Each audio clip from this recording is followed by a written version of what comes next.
Hello everyone, this is Malar, your English language trainer from Score Clever. Welcome to our brand new podcast initiative where we break down the Hindu editorials sentence by sentence. இன்னைக்கு date October 28, 2025. இன்னைக்கான editorialsல இருக்கிற important vocabularies ஓட premium PDF நம்ம Score Clever Telegram channelல ஃப்ரீயா இருக்கு. சேனல்ல join பண்றதுக்கான link கீழே டிஸ்கிரிப்ஷன்ல இருக்கு, செக் பண்ணிக்கோங்க. என் கூடவே டிராவல் பண்ணுங்க. பட் ஒருவேளை if you don't understand my explanation, தயங்காம பாஸ் பண்ணி அந்த சென்டென்ஸை இன்னொரு முறை அனலைஸ் பண்ணுங்க. மீனிங் புரிஞ்சதுக்கு அப்புறம் முடிஞ்சா அந்த சென்டென்ஸை 2 தடவை கொஞ்சம் சத்தமா படிங்க. Especially for beginners, if you do this regularly, I can guarantee you 6 மாதங்களுக்குள் your English knowledge will drastically improve. Okay, shall we start? Let's dive into the first editorial. Title: New Chapter on Turkey and the Kurdistan Workers' Party's Announcement. இது ஒரு புது அத்தியாயம். டர்க்கியும் Kurdistan workers party அதாவது PKKயும் செஞ்ச அறிவிப்பை பத்தி இந்த எடிட்டோரியல் பேசுது. Subtitle: Turkey must ease restrictions in the Kurdish region and release Öcalan. Turkiye Kurdish பகுதியில இருக்கிற கட்டுப்பாடுகளை தளர்த்தணும், அப்புறம் ஓஜாலனை ரிலீஸ் பண்ணணும்னு சொல்றாங்க. Okay, let's get into the details. The Kurdistan Workers' Parties அதாவது PKKயோட அனௌன்ஸ்மெண்ட் என்னன்னா, அவங்களுடைய எல்லா போராளிகளையும் டர்க்கியில இருந்து வடக்கு ஈராக்குக்கு வாபஸ் வாங்க போறதா சொல்லிருக்காங்க. Marks a significant step in the peace process. இது ஒரு முக்கியமான படி. Between Kurdish militants and the Turkish state. Kurdish போராளிகளுக்கும் டர்க்கிஷ் அரசுக்கும் இடையிலான சமாதான பேச்சுவார்த்தையில when the group's imprisoned leader, இந்த குழுவோட சிறையில இருக்கிற தலைவர் Abdullah ஓஜாலன் called on the PKK to disarm and dissolve in February. பிப்ரவரி மாசம் PKK கிட்ட ஆயுதங்களை கைவிட்டுட்டு இயக்கத்தையே கலைச்சிடுங்கன்னு சொன்னப்போ many doubted whether the outfit would honor his appeal. நிறைய பேருக்கு சந்தேகம் இருந்துச்சு, இந்த அமைப்பு அவரோட வேண்டுகோளை ஏத்துக்குமான்னு. பின்ன என்ன, தலைவர் ஜெயில்ல இருக்காரு, வெளியே இருக்கிறவங்க அவர் பேச்ச கேட்பாங்களா?ன்னு டவுட் வரத்தானே செய்யும். It has been waging an insurgency for decades. பல பத்தாண்டுகளா அவங்க ஒரு கிளர்ச்சியை நடத்திட்டு வராங்க. But in March, its executive committee declared. ஆனா மார்ச் மாசம் அதோட நிர்வாக குழு அறிவிச்சது that none of our forces will take armed action unless attacked. எங்களை தாக்காத வரைக்கும் எங்க படைகள் எந்த ஆயுத நடவடிக்கையும் எடுக்காது அப்படின்னு. On May 12, the group announced its full dissolution. மே 12ஆம் தேதி அந்த குழு தங்களை முழுசா கலைச்சிக்கிறதா அறிவிச்சது and that its demands could be met through democratic politics. அப்புறம் தங்களோட கோரிக்கைகளை ஜனநாயக அரசியல் மூலமா நிறைவேத்திக்க முடியும்னு சொன்னாங்க. Its fighters even held a symbolic weapons destruction ceremony. அவங்களோட போராளிகள் ஆயுதங்களை அழிக்கிற ஒரு அடையாளபூர்வமான விழாவை கூட நடத்தினாங்க. Interesting. The group's demands have changed over the years. பல வருஷங்கள்ல இந்த குழுவோட கோரிக்கைகள் மாறிட்டே வந்திருக்கு. An initial demand for an independent state for the Kurds, ஆரம்பத்துல குர்திஷ் மக்களுக்கு ஒரு தனி நாடு வேணும்னு கேட்டாங்க, was later moderated to greater rights and limited autonomy for the Kurdish region. ஆனா அதுக்கப்புறம் அந்த கோரிக்கையை மாத்தி குர்திஷ் பகுதிக்கு அதிக உரிமைகளும் ஒரு குறிப்பிட்ட அளவு தன்னாட்சியும் போதும்னு சொல்லிட்டாங்க. But decades of violence, which claimed some 50,000 lives. ஆனா பல்லாயிரம் ஆண்டுகால வன்முறை, அதுல சுமார் 50,000 பேர் இறந்திருக்காங்க, seem to have blunted the PKK's appetite for insurgency. அந்த வன்முறை கிளர்ச்சி செய்யணுங்கிற PKKவோட ஆர்வத்தையே மழுங்கடிச்ச மாதிரி தெரியுது. Mister Ocalan has been in jail since his capture in February 1999. திரு ஓஜாலன் பிப்ரவரி 1999ல பிடிபட்டதுல இருந்து ஜெயில்ல தான் இருக்காரு. While most of the group's senior commanders operate from northern Iraq, அதே நேரத்துல அந்த குழுவோட பெரும்பாலான மூத்த தளபதிகள் வடக்கு ஈராக்ல இருந்து செயல்படுறாங்க, which is periodically bombed by Turkey. அந்த இடத்தை டர்க்கியே அப்பப்போ பாம்பு போட்டு தாக்குதல் நடத்தும். Political groups linked to the PKK have faced sustained crackdowns inside Turkey. PKK கூட தொடர்புடைய அரசியல் குழுக்கள் டர்க்கியேக்குள்ள தொடர்ச்சியான அடக்குமுறைகளை சந்திச்சிட்டு வராங்க. Turkey's President Erdogan has called the PKK's decision to disarm. டர்க்கியோட அதிபர் எர்டோகன் PKKவோட இந்த ஆயுதங்களை கைவிடும் முடிவை an irreversible turning point, ஒரு மாற்ற முடியாத திருப்புமுனை அப்படின்னு சொல்லிருக்காரு. He has also appointed a 51-member cross-party parliamentary commission to chart the path forward. அவர் அடுத்த கட்ட நடவடிக்கைகளை திட்டமிட எல்லா கட்சிகளும் சேர்ந்த 51 உறுப்பினர்கள் கொண்ட நாடாளுமன்ற ஆணையத்தையும் நியமிச்சிருக்காரு. 51? நம்ம ஊர்ல கமிஷன் போட்டாலே ஒரு முடிவு வராது, அங்க என்ன ஆகுதோ? But the rebels are pressing for faster and firmer legislative action. ஆனா கிளர்ச்சியாளர்கள் வேகமான உறுதியான சட்ட நடவடிக்கைகளை எடுக்கச் சொல்லி அழுத்தம் கொடுக்கறாங்க. That would allow them to join democratic politics. அப்பதான் அவங்களால ஜனநாயக அரசியல்ல சேர முடியும். Turkey's southeastern Kurdish regions have endured decades of military operations, displacement and economic stagnation. டர்க்கியோட தென்கிழக்கு குர்திஷ் பகுதிகள் பல பத்தாண்டுகளா ராணுவ நடவடிக்கைகள், இடப்பெயர்வு அப்புறம் எக்கனாமிக் தேக்கநிலை எல்லாத்தையும் சகிச்சுட்டு வந்திருக்கு. They deserve peace. அவங்க சமாதானத்துக்கு தகுதியானவங்க. The PKK is still a banned terrorist organization in Turkey. PKK இன்னமும் டர்க்கியிலையும் அதோட நட்பு நாடுகள்லையும் தடை செய்யப்பட்ட ஒரு தீவிரவாத அமைப்பாதான் பார்க்கப்படுது. For the peace process to hold, இந்த சமாதான பேச்சுவார்த்தை நிலைச்சு நிற்கணும்னா Turkey needs a new legal framework. டர்க்கியக்கு ஒரு புது சட்ட கட்டமைப்பு தேவை. Governing amnesty, political participation, and the protection of Kurdish cultural and linguistic rights as the militants transition into political life.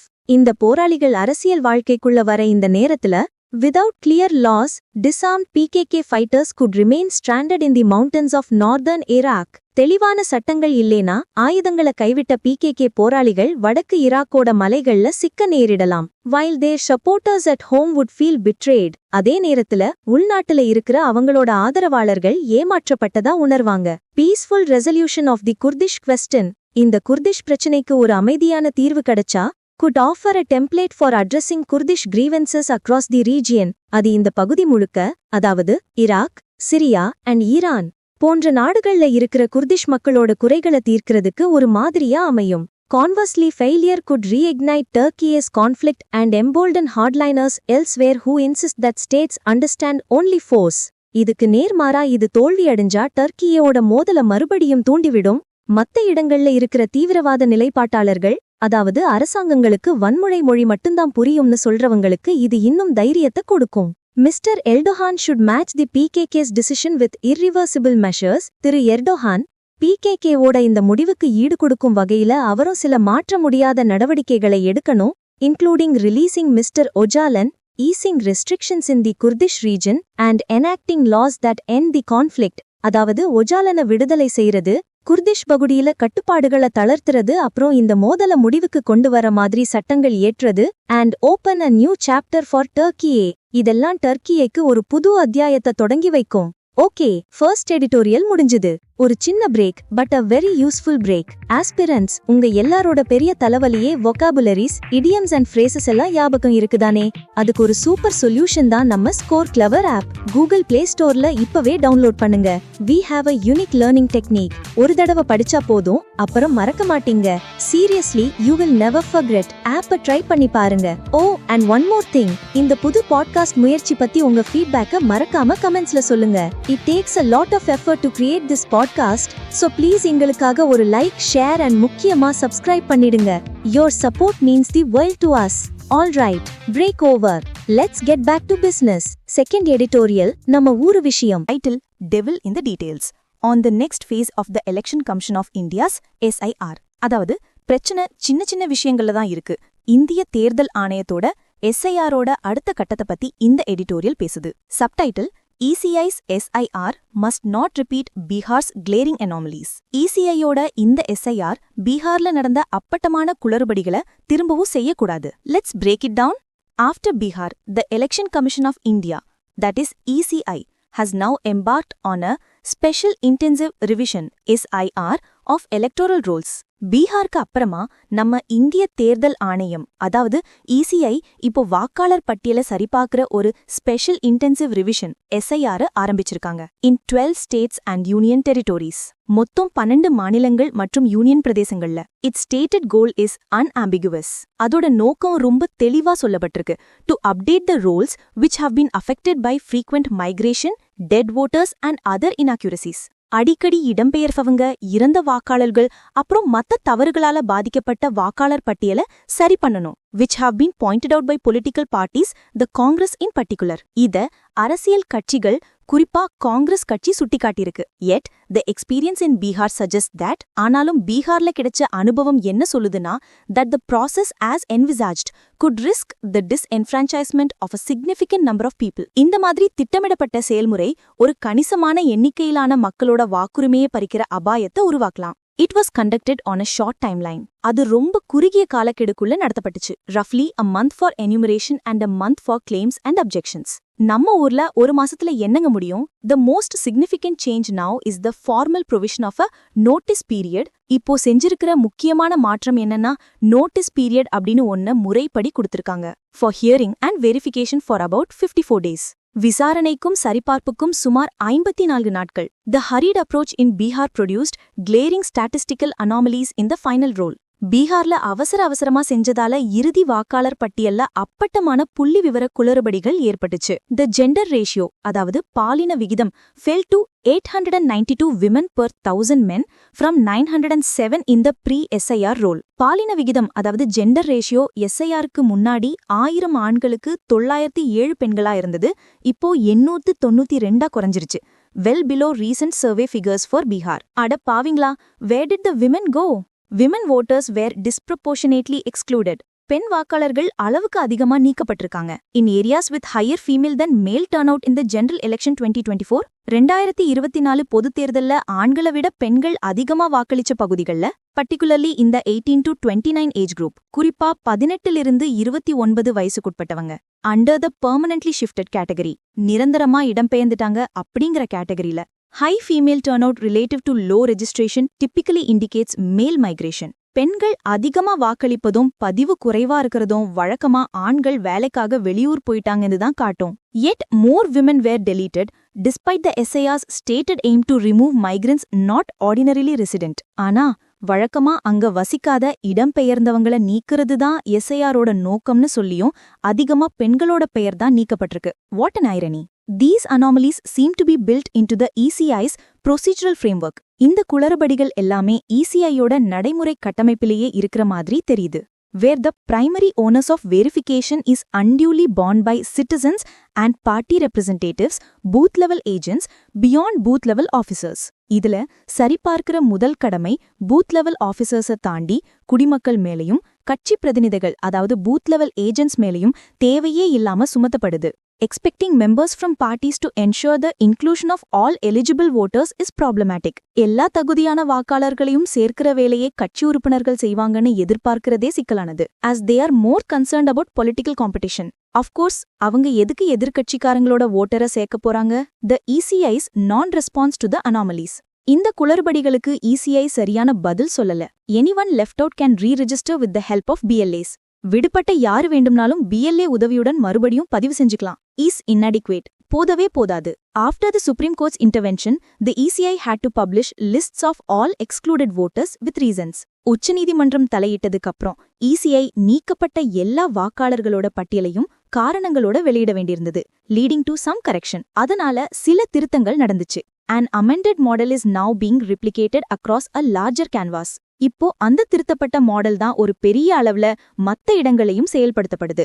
While the ECI's provision for BLOs to make 3 house visits is welcome. BLOக்கார் 3 தடவை வீட்டுக்கு வந்து சரிபார்ப்பாங்கன்னு ECI சொல்லியிருக்கிறது வரவேற்கத்தக்கதுதான். ஆனா temporary migrants, அதாவது ஊர்ல இல்லாத தற்காலிக இடம்பெயர்ந்தவங்க, might still lose out. அவங்க வாக்குரிமையை இழக்க வாய்ப்பிருக்கு.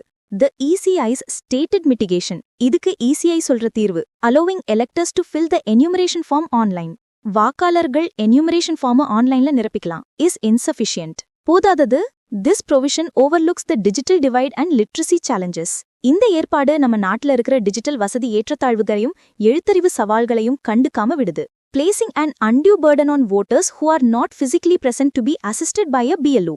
நேர்ல இல்லாத வாக்காளர்கள் ஒரு BLOவோட உதவி இல்லாம இதை செய்யறது அவங்களுக்கு ஒரு தேவையில்லாத சுமையா இருக்கு. As this exercise unfolds, இந்த நடவடிக்கை நடக்கும்போது it is incumbent upon civil society, the media and parties, இது சிவில் சமூகம், ஊடகம் மற்றும் கட்சிகளோட கடமை, to assume a role of intense vigilance.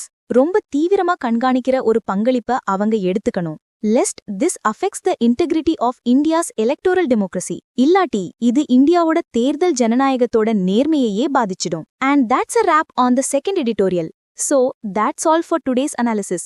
Hope this was super useful. But wait, don't go anywhere. படிச்சதெல்லாம் ஞாபகம் இருக்கான்னு டெஸ்ட் பண்ண வேண்டாமா? For that, we have something super exciting for you. It's the IPL for Editorial Vocabulary. ஆமாங்க, நம்ம score clever Telegram சேனல்ல daily evening 7 PM ஒரு live quiz நடக்கும். It's called the Editorial Vocabulary. இன்னைக்கு நம்ம டிஸ்கஸ் பண்ண எடிட்டோரியல் vocabularies இருந்து தான் questions வரும். மந்த்லி லீக்ஸ் இருக்கு, ஸ்கோர்ஸ் இருக்கு and awesome rewardsum இருக்கு. So come on, join the vocab leg and test your skills. Channel joining link is in the description below. This is your Malar from Score Clever signing off. நாளைக்கு சந்திப்போம். Take care. Bye bye.